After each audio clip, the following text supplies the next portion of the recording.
आज ही Doubtnut app download करें। Doubtnut पर होगा अब आपके सभी मैथ्स, केमिस्ट्री, फिजिक्स और बायोलॉजी डाउट्स का सफाया। बस अपने क्वेश्चन की फोटो खींचो, उसे क्रॉप करो और तुरंत वीडियो सोल्यूशन पाओ। Download now. Hello guys, this is part third of digestion and absorption. Okay, part second में हमने स्टडी कर लिया था ईसोफेगस तक कि ईसोफेगस जो है अपना ओपन करता है किसके अंदर, जे शेप्ड मस्कुलर बैग के अंदर। ठीक है, और उस बैग को हम क्या कहते हैं, स्टमक। तो आज हम स्टमक के बारे में डिटेल में स्टडी करेंगे कि कैसा उसका स्ट्रक्चर होता है, कौन कौन से उसके पार्ट्स होते हैं और कौन कौन से यहाँ पे हमें सेल्स देखने को मिलते हैं। ओके, तो फिर से एक बार इसको अपने नोट्स से स्टडी करेंगे, उसके बाद यहाँ पे हम एनसीईआरटी पे जल्दी से इसको रीड कर लेंगे। ओके, तो यहाँ पे देखो स्टमक जो है अपना क्या है, एक सिंगल ओवल इलोंगेटेड यूनिलोब्ड स्ट्रक्चर जो प्रेजेंट होता है कहाँ पे, एब्डोमिनल कैविटी में बिलो डायफ्राग्राम। तो आपको ये याद रखने की ज़रूरत नहीं है। पहली बात तो ये याद रखो कि क्या है, जे शेप्ड स्ट्रक्चर। मैं बार बार इस पे फोकस कर रहा हूँ क्योंकि एग्जाम में क्वेश्चन पूछा गया है। ओके, अब यहाँ पे हमें देखने को मिलते हैं तीन पार्ट्स। सबसे पहले अपना आता है कार्डियक, फिर कॉर्पस और बॉडी, फिर अपना पाइलोरिक पार्ट। तो बेसिकली यहाँ पे थोड़ा सा चेंज करना पड़ेगा हमें, इस चीज़ को हमें एनसीईआरटी के अकॉर्डिंग स्टडी करना पड़ेगा। देखो एनसीईआरटी में बोला गया है कि यहाँ पे प्रेजेंट होते हैं तीन पार्ट्स, कौन कौन से, एक है कार्डियक जहाँ पे स्टमक ओपन करता है, फिर है अपना फंडस, ठीक है, फिर है अपना पाइलोरिक। तो ये आपको याद रखना है। अब बात करेंगे हम स्पिंस्टर की। तो स्टमक के अंदर हमें देखने को मिलते हैं दो स्पिंस्टर। स्पिंस्टर का रोल मैंने लास्ट वाली वीडियो में बताया भी था कि वो क्या करते हैं, बैक फ्लो प्रिवेंट करते हैं ऑफ फूड। तो एक प्रेजेंट होता है अपना कार्डियक स्पिंस्टर, किसके बीच में, ईसोफेगस के बीच में और कार्डियक के बीच में। ठीक है, क्योंकि ईसोफेगस कहाँ पे ओपन कर रहा है, कार्डियक के अंदर, तो वहाँ पे प्रेजेंट होता है। दूसरा प्रेजेंट होता है अपना कहाँ पे, पाइलोरिक स्पिंस्टर, जो प्रेजेंट होता है स्टमक और ड्यूडेनम के बीच में। अब कार्डियक स्पिंस्टर का क्या काम होता है कि जैसे ही एक बारी फूड ईसोफेगस से कार्डियक वाले पोर्शन में आ जाए या स्टमक में आ जाए तो वो कर देगा उसको क्लोज, ताकि फूड वापस ना जाए। ठीक है, पाइलोरिक स्पिंस्टर का क्या काम होता है कि जैसे ही एक बारी फूड अपना ड्यूडेनम में चले जाए तो हो जाएगा क्लोज, ताकि अपना फूड जो है वापस से स्टमक के अंदर ना आए। अब होता क्या है कि जो अपने न्यूबॉर्न्स होते हैं उनके अंदर कार्डियक स्पिंस्टर थोड़ा लेस डेवलप होता है, जिसकी वजह से गैस्ट्रिक कंटेंट्स का रिग्रेटेशन यानी कि गैस्ट्रिक कंटेंट्स का वापस आना किसके अंदर, ईसोफेगस के अंदर बहुत ज़्यादा कॉमन होता है। ओके, तो ये इंपॉर्टेंट नहीं है, आपको इन दोनों स्पिंस्टर के बारे में पता होना चाहिए। एग्जाम में लोकेशन पूछ लेते हैं कि कहाँ पे प्रेजेंट है। ओके, फिर इंपॉर्टेंट चीज़ क्या है कि स्टमक के अंदर प्रेजेंट होते हैं क्या, न्यूमरस फोल्ड्स, लॉन्गिट्यूडनल फोल्ड्स, जिसको हम क्या कहते हैं, गैस्ट्रिक रूके। इनका फंक्शन क्या होता है, ये सरफेस एरिया इंक्रीज करते हैं स्टमक का। ओके, और इसको कौन बनाता है, इसको बनाता है अपना म्यूकोसा। लास्ट पार्ट में हिस्टोलॉजी समझाई थी थोड़ी बहुत। ठीक है, तो उसमें हमने बताया था कि म्यूकोसा कौन सा होता है, यहाँ पे देखो पता भी लग जाएगा। फिर से इसमें भी हिस्टोलॉजी देखेंगे हम। तो आउटरमोस्ट लेयर यहाँ पे सेरोसा है। ठीक है, अब मैंने बोला था कि मस्कुलर लेयर जो होती है अपनी कभी कभी 3 लेयर्ड होती है। तो 3 लेयर्ड मस्कुलर लेयर हमें कहाँ पे देखने को मिलती है, इन केस ऑफ स्टमक। देखो outer longitudinal, middle circular and inner oblique. Okay, उसके बाद यहाँ पे क्या आता है, सब म्यूकोसा। तो यहाँ पे मेंशन नहीं किया लेकिन हम लिख देते हैं सब म्यूकोसा, जहाँ पे अपने प्रेजेंट होते हैं गैस्ट्रिक ग्लैंड्स। ओके, फिर फाइनली अपना आता है म्यूकोसा जो बनाता है क्या, ये फोल्ड्स, जिसको हम कहते हैं गैस्ट्रिक रूके। तो आपको बस ये याद रखना है कि स्टमक के अंदर जो मस्कुलरिस लेयर होती है ये 3 लेयर्ड होती है। ओके, अब हम बात करेंगे स्टमक की डिफरेंट पार्ट्स की और उसके अंदर जो प्रेजेंट होते हैं गैस्ट्रिक ग्लैंड्स और वी कैन से सेल्स के बारे में। तो सबसे पहले आता है अपना एंटीरियर पार्ट और we can say cardiac part. ठीक है, कार्डियक पार्ट के अंदर मेनली आपको देखने को मिलेंगे म्यूकस नेक सेल्स, और इनका फंक्शन क्या होता है, ये सिक्रीट करते हैं म्यूकस। फिर आता है अपना मिडल पार्ट जिसको हम फंडिक पार्ट कहते हैं। यहाँ पे अपने प्रेजेंट होते हैं गैस्ट्रिक ग्लैंड्स, और इन गैस्ट्रिक ग्लैंड्स के अंदर आपको डिफरेंट टाइप ऑफ सेल्स देखने को मिलेंगे। सबसे पहले यहाँ पे आता है अपना पेप्टिक, जाइमोजेनिक, चीफ और सेंट्रल सेल्स। तो चारों के चारों नाम याद नहीं करने, लेकिन 3 तो ये याद करना ज़रूरी है क्योंकि तीनों से रिलेटेड एग्जाम में क्वेश्चन आए हुए हैं। ये सिक्रीट करते हैं 2 प्रो एंजाइम्स, पेप्सिनोजन एंड प्रोरैनिन। ठीक है, तो क्या फंक्शन है इसका, एंजाइम सिक्रीट कर रहे हैं प्रो एंजाइम्स। प्रो एंजाइम्स कौन सी होती है, बेसिकली इनएक्टिव एंजाइम्स होती हैं। जैसे इनको मीडियम मिलता है ये कन्वर्ट हो जाती हैं एक्टिव एंजाइम में, जैसे कि पेप्सिनोजन कन्वर्ट हो जाएगा किसके अंदर, पैप्सिन के अंदर, और प्रोरैनिन अपना कन्वर्ट हो जाएगा किसके अंदर, रैनिन के अंदर। कैसे कन्वर्ट होगा आगे इसको हम देखेंगे जब हम डाइजेशन पढ़ेंगे। अभी इंपॉर्टेंट क्या है, आपको ये याद रखना है कि पैप्सिनोजन और प्रोरायन कौन सिक्रीट करता है, peptic cells. P for peptic and P for pepsinogen easy है। ज़ाइमोजेनिक और चीफ सेल्स भी आपको उसके साथ याद रखना है, ठीक है। नेक्स्ट है अपना ऑक्सिनाइटिक और पैराइटल सेल्स, ये सिक्रीट करते हैं क्या, HCl। अब HCl ये सिक्रीट करते हैं, आई गेस सबको ही पता होगा जिसने ये पढ़ लिया है। इंपॉर्टेंट बात यहाँ पे क्या है कि सिक्रीट करते हैं एक फैक्टर जिसका नाम क्या है, कैसल इंट्रिंसिक फैक्टर। ओके, अब इस फैक्टर का क्या काम है, ये हेल्प करता है इन अब्जॉर्प्शन ऑफ विटामिन B12। इसको आप फैक्टर कह लो या बेसिकली प्रोटीन कह लो। ये प्रोटीन जो होती हैं क्या करती हैं, विटामिन B12 के सरफेस पे जाके अटैच कर जाती हैं, ठीक है, और उन प्रोटीन्स को सेंस करके स्मॉल इंटेस्टाइन के अंदर प्रेजेंट होते हैं रिसेप्टर्स जो उन प्रोटीन को सेंस करके उसको एब्जॉर्ब कर लेते हैं, ठीक है। विटामिन B12 भी इसके साथ साथ एब्जॉर्ब हो जाता है। अगर कैसल इंट्रिंसिक फैक्टर नहीं हुआ तो विटामिन B12 भी नहीं होगा एब्जॉर्ब। तो ये आपको याद रखना है। कभी कभी एग्जाम में पूछा जाता है कि कैसल इंट्रिंसिक फैक्टर जो नेसेसरी है for absorption of vitamin B12, okay, उसको कौन सिक्रीट करता है, तो उसको सिक्रीट करते हैं अपने ऑक्सिनाइटिक सेल्स। या डायरेक्टली पूछ लेते हैं कौन से पार्ट ऑफ एलिमेंट्री कैनाल में सिक्रीट होता है, तो स्टमक के अंदर, ठीक है। अब यहाँ पे भी प्रेजेंट होते हैं म्यूकस नेक सेल्स जो कि हमें इंटीरियर पार्ट और कार्डियक पार्ट के अंदर देखने को मिल रहे थे। सिक्रीट करेंगे क्या, म्यूकस। अब म्यूकस का क्या फंक्शन होता है यहाँ पे in case of stomach mainly, क्योंकि यहाँ पे HCl सिक्रीट हो रहा है, तो अपना जो म्यूकस है ये क्या करेगा, पूरी जो स्टमक की लाइनिंग है उसको कवर कर लेगा और इस HCl से प्रोटेक्ट करता है, ठीक है। नेक्स्ट है यहाँ पे क्या, आर्जेंटेफिन सेल्स। अब आर्जेंटेफिन सेल्स जो होते हैं ये सिक्रीट करते हैं एक वैसोकंस्ट्रिक्टर। वैसोकंस्ट्रिक्टर मतलब कि जो ब्लड वेसल्स को कंस्ट्रिक्ट करे, जिसका नाम क्या है, सेरोटोनिन। अब आपको लग रहा होगा कि ये ऐसे क्वेश्चन भी एग्जाम में आते हैं, तो बिल्कुल पूछा गया है आर्जेंटेफिन सेल्स जो उनका क्या फंक्शन है और ये कहाँ पे प्रेजेंट होते हैं, ठीक है। फंक्शन नहीं भी पूछा गया तो कहाँ पे प्रेजेंट होते हैं पूछा गया है, लेकिन आपको फंक्शन भी याद करना है, हो सकता है कि फंक्शन भी पूछ ले। तो यहाँ पे हमारे different type of cells cover होते हैं और स्ट्रक्चर ऑफ स्टमक जो है वो सब कवर होता है। एक बार देख लेते हैं हम स्टमक का क्या क्या फंक्शन होता है। तो आंसर क्या है, स्टोरेज ऑफ फूड, ओके, साथ ही साथ चर्निंग ऑफ फूड और we can say mixing of food with gastric juices, ठीक है। और फंक्शन क्या होता है गैस्ट्रिक जूसेस का, ये हम आगे देखेंगे इन केस ऑफ डाइजेशन, ठीक है। अब यहाँ पे हम स्टडी करेंगे रूमिनेंट्स के स्टमक के बारे में। रूमिनेंट्स के स्टमक के बारे में स्टडी करना इंपॉर्टेंट क्यों है, क्योंकि एग्ज़ाम में क्वेश्चन आते हैं इससे भी। NCERT में ये दे नहीं रखा लेकिन ये ज़रूरी है। अब स्पेशली इनका स्टमक ही क्यों, यूजुअली क्या होता है हर केस में हमें देखने को मिलेगा स्टमक जो है उसके 3 चैम्बर्स होते हैं, 3 पार्ट्स होते हैं, लेकिन इन केस ऑफ रूमिनेंट्स और वी कैन से कैटल्स यहाँ पे हमें देखने को मिलते हैं 4 पार्ट्स।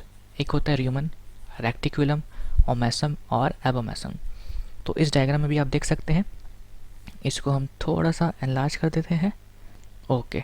तो देखो एक तो फेवरेट क्वेश्चन यही है कि सबसे छोटा वाला चैम्बर और वी कैन से पार्ट जो होता है in case of stomach of ruminant वो कौन सा होता है। तो आप देख सकते हैं इन चारों में से सबसे छोटा कौन सा है, रेटिकुलम, ठीक है। तो ये आपको याद रखना है, ये है अपना स्मॉलेस्ट और यहीं पे पता लग जाएगा लार्जेस्ट, तो वो है अपना र्यूमन, ठीक है। अब देखते हैं कि यहाँ पे बेसिकली 4 पार्ट्स प्रेजेंट क्यों हैं। तो कुछ साइंटिस्ट का ये मानना था कि जो अपने पहले 3 चैम्बर्स हैं वो बेसिकली किसका पार्ट है, ईसोफेगस का ही पार्ट है, ठीक है। और 4th चैम्बर जो है अपना वो क्या है, रियल स्टमक है जो सिक्रीट करता है HCl एंड एंजाइम्स।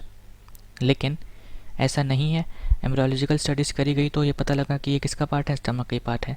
अब यहाँ पे बोला गया है, देखो रेटिकुलम जो होता है अपना स्मॉलेस्ट पार्ट होता है, तो आपको बस यहीं तक याद रखना है। फंक्शन हमें किसका याद रखना है, र्यूमन का। र्यूमन के अंदर फूड जो होता है undergoes mechanical and chemical breakdown, ठीक है। मैकेनिकल ब्रेकडाउन किसके थ्रू होता है, मस्कुलर कॉन्ट्रैक्शन के through, aided by cornified surface of villi, ठीक है। यानी कि यहाँ पे जो विलाइज होते हैं इन केस ऑफ स्टमक, इसके ऊपर प्रेजेंट होती है क्या, कॉर्निफाइड लेयर, डेड सेल्स की लेयर, तो उसकी हेल्प से मस्कुलर ब्रेकडाउन किया जाता है। साथ ही साथ ह्यूमन के अंदर प्रेजेंट होते हैं सिम्बायोटिक माइक्रो ऑर्गेनिजम्स जो रिलीज़ करते हैं एंजाइम सेल्यूलेस। अब सेल्यूलेस एंजाइम क्यों, देखो अपने जो रूमिनेंट्स होते हैं बेसिकली ये डिपेंड किस पे होते हैं, प्लांट मटेरियल पे और वी कैन से ग्रासेस पे, और प्लांट के अंदर सेल्यूलोस जो होता है बहुत ज़्यादा होता है। तो यहाँ पे जो रूमन है इसका मेन फंक्शन क्या है, ये करवाता है या इसके अंदर होता है क्या, सेल्यूलोस का डाइजेशन, ठीक है। यहाँ पे ये हार्बर करता है ऐसे बैक्टीरियाज जो करते हैं सेल्यूलोज डाइजेशन, और उसको हम क्या कहते हैं, मिथानोजेंस। अब मिथानोजेंस क्यों कह रहे हैं हम, करवा तो ये सेल्यूलोज का डाइजेशन रहे हैं, क्योंकि जब ये सेल्यूलोज का डाइजेशन होता है तो रिलीज़ होता है मीथेन, इसलिए इसको हम कहते हैं मिथानोजेंस। ओके, तो आपको यहाँ पे 3 चीज़ें याद रखनी है क्या, कि कैटल के अंदर सेल्यूलोज का डाइजेशन कौन से पार्ट में होता है, र्यूमन वाले पार्ट में। मिथानोजेंस और we can say cellulose digesting bacteria जो है वो कौन से पार्ट में होते हैं, र्यूमन वाले पार्ट में। मीथेन का फॉर्मेशन कौन से पार्ट में होता है, र्यूमन वाले पार्ट में। दैट्स इट, और कुछ याद नहीं रखना, ठीक है। तो यहाँ पे अपना स्टमक जो है वो होता है पूरा कंप्लीट। रूमिनेंट्स का स्टमक इंपॉर्टेंट था, एग्जाम में क्वेश्चन पूछे गए हैं, इसलिए यहाँ पे हमने इसको भी डिस्कस किया है। अब आते हैं फिर से हम एनसीईआरटी पे। यहाँ पे देख लेते हैं स्टमक के बारे में क्या क्या बता रखा है। तो ये कह रहे हैं कि स्टमक जो होता है अपना लोकेटेड है कहाँ पे, upper left portion of abdominal cavity. इसके 3 पोर्शंस हैं, कार्डियक जहाँ पे ईसोफेगस ओपन करता है, फंडक एंड पाइलोरिक पोर्शन। ओके, जो ओपन करता है किसके अंदर, स्मॉल इंटेस्टाइन के अंदर। अब सीधा उन्होंने क्या बता दिया कि इंटेस्टाइन के बारे में, ठीक है। तो इन्होंने सेल्स वाला पोर्शन डिस्कस करा होगा, आई गेस वो यहाँ पे करा होगा डाइजेस्टिव ग्लैंड्स के अंदर। ओके, तो उसको हम यहाँ पे एक बार स्टडी कर लेंगे, और नहीं भी करा है तो कोई दिक्कत है नहीं, क्योंकि हमने उसको अच्छे से डिस्कस कर लिया है। अब अपने नेक्स्ट स्ट्रक्चर यहाँ पे क्या है, स्मॉल इंटेस्टाइन। तो स्मॉल इंटेस्टाइन के बारे में भी आप डिटेल में नोट्स की हेल्प से पढ़ते हैं। आई गेस आपको जो आपने पढ़ा है पहले उससे ज़्यादा ही इन्फॉर्मेशन मिल रही है, तो वीडियो को अच्छे से देखना है, ठीक है, विद कंप्लीट फोकस। तो अब आते हैं हम स्मॉल इंटेस्टाइन पे। तो आपको ये याद रखने की ज़रूरत नहीं है, देखो किसी में भी कौन सा एंडोडर्मल है कौन सा एक्टोडर्मल है, बस ये याद रखना है कि यहाँ पे क्या, longest part of alimentary canal जो कहाँ पे प्रेजेंट होता है, एब्डोमिनल कैविटी के अंदर, ठीक है। अब ये क्या कह रहे हैं आगे, कि वॉल जो होता है of jejunum and ileum has circular spiral internal folds, जिसको हम क्या कहते हैं, फोल्ड ऑफ कैकोरिंग और वेल्व कनेक्टिवेंट्स। तो ये होता है क्या है बेसिकली, इसको हम आगे देखेंगे, ठीक है, विद हेल्प ऑफ डायग्राम। तो उसको यहाँ पे अभी कंफ्यूज होने की ज़रूरत नहीं है। सबसे पहली बात हमने क्या देख लिया कि लॉन्गेस्ट पार्ट है, ओके, ख़त्म, इस पैराग्राफ में और कुछ भी नहीं। ओके, इम्पॉर्टेंट क्या है, पार्ट्स। स्मॉल इंटेस्टाइन के 3 पार्ट्स होते हैं। सबसे पहले अपना प्रॉक्सिमल पार्ट है, कैसा होता है ये, यू शेप्ड होता है, 25 सेंटीमीटर लॉन्ग। अब 25 सेंटीमीटर लॉन्ग को देख करके आपको एक और चीज़ याद आनी चाहिए कि अपना एक और स्ट्रक्चर था जो 25 सेंटीमीटर लॉन्ग था, और वो कौन सा था, ईसोफेगस, ठीक है। तो ऐसी चीज़ों को याद रखा करो। तो ये कैसा है, यू शेप्ड है, और लीड करता है किसके अंदर, जियोजेनम के अंदर, और we can say middle part के अंदर। ओके, अब बात करते हैं जियोजेनम की। तो ये कैसा होता है, 1 मीटर लॉन्ग होता है, अबाउट 4 सेंटीमीटर वाइड। इसकी वॉल कैसी होती है, थिकर होती है, एंड मोर वैक्यूलर। वैक्यूलर का मतलब कि यहाँ पे ब्लड वेसल्स ज़्यादा प्रेजेंट होती हैं, विलाई यहाँ पे थिकर होती हैं, and tongue like. Plicae best develop. अब प्लिकाई क्या होता है ये अभी हम बताएंगे। पियर पैचेस एब्सेंट होते हैं। पियर पैचेस बेसिकली क्या है, एक लिम्फॉइड स्ट्रक्चर कह सकते हैं जो प्रोड्यूस करता है लिम्फोसाइट, ठीक है। तो यहाँ पे वो एब्सेंट होता है, पियर्स पैचेस जो है यहाँ पे एब्सेंट होते हैं। यूजुअली पियर्स पैचेस हमें इंटेस्टाइन के अंदर देखने को मिलते हैं, लेकिन कौन से पोर्शन में, इलियम वाले पोर्शन में, जिसको अभी हम देखेंगे, ठीक है। ये 2 मीटर लॉन्ग है, ओके, 3.5 सेंटीमीटर इसकी विड्थ है।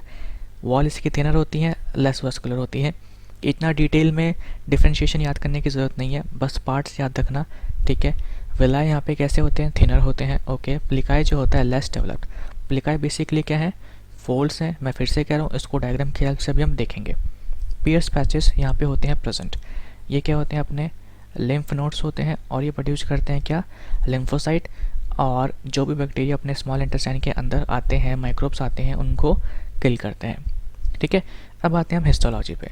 तो सेरोसा हर किसी की आउटर मोस्ट कवरिंग होती है, लेकिन ईसोफेगस में सेरोसा नहीं है। वहाँ पे क्या प्रेजेंट है, कनेक्टिव टिश्यू की लेयर प्रेजेंट है, जिसको क्या कह दिया, tunica adventitia. Muscular layer is generalised with involuntary unstriated muscles. नहीं ध्यान देना इतना, ठीक है। आपको बस याद करवा दिया है कि हिस्टोलॉजी में, या कह सकते हैं एलिमेंट्री कैनाल जो होता है उसके अंदर 4 लेयर्स होती हैं। कौन कौन सी, सेरोसा, मस्कुलरिस, सब मिकोसा एंड मिकोसा। मिकोसा का मेनली काम क्या होता है, फोल्ड्स वगैरह बनाना, एंड सब मिकोसा के अंदर प्रेजेंट होते हैं ग्लैंड्स। बस ये याद रखना है, ठीक है।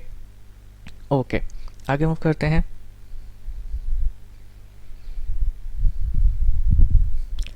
Cells present in epithelial lining. Epithelial lining यानी कि जो अपनी म्यूकोसल लाइनिंग होती है, ठीक है, उसकी बात कर रहे हैं। वो कैसे हैं? सिंपल कोलमनर एपिथेलियल सेल्स हैं which are brush bordered provided by villi and microvilli. तो इंटेस्टाइन के अंदर हमें देखने को मिलती हैं क्या? विलाई एंड माइक्रोविलाई, जो क्या करती हैं? इंक्रीज करती हैं सरफेस एरिया फॉर एब्जॉर्प्शन। अब फोल्ड्स प्रेजेंट जो होते हैं वो कैसे हैं? लॉन्गिट्यूडनल, और इन फोल्ड्स को हम क्या कहते हैं? Folds of Kerckring. तो आपको एक तो ये नाम याद रखना है, दूसरा इन्हीं फोल्ड्स को हम क्या कहते हैं? प्लिका सर्कुलरिस। ये वाला नाम याद रखने की ज़रूरत नहीं है। दूसरा नाम देखो यहाँ पे दे रखा है प्लिका सर्कुलरिस, तो ये नाम याद रखना है। और दूसरा folds of Kerckring. Okay, goblet cells यहाँ पे सिक्रीट करते हैं क्या? म्यूकस। पियर्स पैचेस देखो उसकी बात हो गई है, कैसे हैं? ओवल राउंडेड मास है of lymphatic tissue. Okay, present होते हैं कहाँ पे? Between lamina propria and epithelial lining. तो ये आपको समझने की ज़रूरत नहीं है, ठीक है। अब बस ये समझ लो कि क्या है? मासेस ऑफ लिम्फेटिक टिश्यू, और प्रोड्यूस करते हैं क्या? लिम्फोसाइट्स। नेक्स्ट है अपना ब्रूनर्स ग्लैंड और ड्यूडेनल ग्लैंड्स। तो ड्यूडेनल ग्लैंड से पता लग रहा है कि कहाँ पे प्रेजेंट है? सिर्फ ड्यूडेनम में प्रेजेंट है, ठीक है। और ये भी क्या प्रोड्यूस करते हैं? म्यूकस प्रोड्यूस करते हैं। और ये कहाँ पे प्रेजेंट है? सब म्यूकोसा में। एग्जाम में बहुत बारी पूछा गया है कि ब्रूनर्स ग्लैंड जो है अपने, ये कहाँ पे प्रेजेंट होते हैं? म्यूकोसा, सब म्यूकोसा में। तो म्यूकोसा, सब म्यूकोसा के अंदर। मैंने आपको पहले ही बताया कि मोस्टली अपने जो ग्लैंड सेल्स होते हैं किस में प्रेजेंट होते हैं? सब म्यूकोसा में प्रेजेंट होते हैं। म्यूकोसा का काम क्या है? फोल्ड्स वगैरह बनाना, ठीक है। सिक्रीट करते हैं क्या? म्यूकस। बस यहीं तक पढ़ना है। ये आगे यहाँ पे दे रखा है क्या? एक एरोगैरोफिल सेल, ये इसकी ज़रूरत नहीं है। अब एक बार हम देख लेते हैं कि प्लिका सर्कुलरिस क्या होता है अपना। तो यहाँ पे देखो, ये जो फोल्ड्स थे इसको हम कहते हैं क्या? प्लिका सर्कुलरिस। अब इन फोल्ड्स पे अपना प्रेजेंट होता है क्या? विलाई। और वी कैन से इन फोल्ड्स के ऊपर भी प्रेजेंट होते हैं फिंगर लाइक प्रोजेक्शन, जिसको हम कहते हैं विलाई। और इन टर्न मान लो अगर ये एक विलाई है तो इसके ऊपर भी प्रेजेंट होंगे ऐसे माइक्रोविलाई, ठीक है। और ये सब किस लिए हो रहा है? ये सब सरफेस एरिया इंक्रीज करने के लिए होता है। ओके, फंक्शन क्या है इसका? Digestion and absorption of food. बात करें ग्लैंड्स की, तो कौन कौन से ग्लैंड्स होते हैं? ब्रूनर्स ग्लैंड्स, जो हमें ड्यूडेनम में देखने को मिलते हैं और सेक्रेट करते हैं क्या? Mucus. Okay, Peyer's patches gland नहीं है, ये क्या है? लिम्फ नोड्यूल है और प्रोड्यूस करते हैं लिम्फोसाइट्स, और ये डिस्ट्रॉय करते हैं क्या? बैक्टीरिया। और ये हमें देखने को मिलते हैं कहाँ पे? इलियम वाले पोर्शन में। क्रिप्स ऑफ लिबेकुम, तो बेसिकली ये अपने इंपॉर्टेंट ग्लैंड है जिसको हम इंटरस्टिशियल ग्लैंड भी कहते हैं, और ये हमें देखने को मिलते हैं कहाँ पे? ड्यूडेनम एंड इलियम में, यानी जियोजेनम में प्रेजेंट नहीं होते। और सेक्रेट करते हैं क्या? सक्सस एंटेरिकस, जिसको हम इंटेस्टाइनल जूस भी कहते हैं। एग्जाम में पूछा जाता है कि सक्सस एंटेरिकस कौन सेक्रेट करता है, और ऑप्शन में दे रखा होता है हमें क्या? Crypts of Lieberkühn. अभी जानबूझ के इंटेस्टाइनल जूसेस मेंशन नहीं करते क्योंकि फिर क्वेश्चन बहुत इजी हो जाता है। ओके, और ये कैसे बनता है? By folding of lamina propria. अब लैमिना प्रोप्रिया में बहुत सारे स्टूडेंट कंफ्यूज हो रहे होंगे, तो बेसिकली अपना क्या है? म्यूकोसा का ही दूसरा नाम क्या है? लैमिना प्रोप्रिया है। ओके, अब देखो जब हमने स्टमक पढ़ा था तो हमने देखा था क्या कि अपने स्टमक के कौन से पोर्शन में? पाइलोरिक पोर्शन में प्रेजेंट था एक स्पिंस्टर। ओके, जिसको हमने बोला था पाइलोरिक स्पिंस्टर। और ये कहाँ पे ओपन हो रहा था? स्टमक अपना ड्यूडेनम के अंदर। तो ये स्पिंस्टर क्या कर रहा था? Back flow of food from duodenum into pyloric, उसको रोक रहा था। ऐसे ही अपना प्रेजेंट होता है एक स्पिंस्टर कहाँ पे? इलियम वाले पोर्शन में, क्योंकि हमें पता है इलियम जो है फर्दर कनेक्टेड होता है किससे? लार्ज इंटेस्टाइन से, और लार्ज इंटेस्टाइन के भी कौन से पार्ट से? सीकम से, ठीक है। तो इलियम और सीकम के जंक्शन पे प्रेजेंट होता है एक स्पिंस्टर, जिसको हम क्या कहते हैं? इलियो सीकम स्पिंस्टर। और उसका क्या फंक्शन होता है कि वो बैक फ्लो ऑफ फूड रोकता है from large intestine into small intestine. Simple, sphincter जहाँ पे प्रेजेंट होगा उसका क्या काम है? फूड के बैक फ्लो को रोकना। ओके, तो यहाँ तक चीज़ें क्लियर है। अब एक बार ही आते हैं हम एनसीईआरटी पे और जल्दी से उसको रीड कर लेते हैं। ओके, तो स्मॉल इंटेस्टाइन जो था अपना, इसके 3 पार्ट्स होते हैं, ठीक है। सबसे पहले क्या है? यू शेप्ड ड्यूडेनम, एक लॉन्ग कॉइल्ड मिडल पोर्शन जिसको जूजेनम कहते हैं, and highly coiled ileum. Okay, opening of stomach into duodenum is guarded by pyloric sphincter, जो कि मैंने अभी भी बताया। और फिर अपना जो इलियम है ये ओपन करता है किसके अंदर? लार्ज इंटेस्टाइन के अंदर, और इसकी ओपनिंग भी रेगुलेटेड होती है बाय स्पिंस्टर, जिसको हम क्या कहते हैं? Ileocaecal sphincter. ओके, तो अब हमारा फोकस रहेगा किसके ऊपर? लार्ज इंटेस्टाइन के ऊपर। फिर उसके बाद अपना एलिमेंट्री कैनाल जो है ख़त्म हो जाएगा, और अपना जो हिस्टोलॉजी वाला पोर्शन है यहाँ पे हम दे रखा है, इसको ऑलरेडी हमने डिस्कस कर लिया, एक बार फिर से रीड कर लेंगे। ओके, सो नेक्स्ट वीडियो में हम स्टडी करेंगे अपने लार्ज इंटेस्टाइन के बारे में, और उसके बाद हम स्टडी करेंगे जितने भी अपने डाइजेस्टिव ग्लैंड्स होते हैं उनके बारे में। So see you in the next video. इस वीडियो में इतना ही। Thank you so much.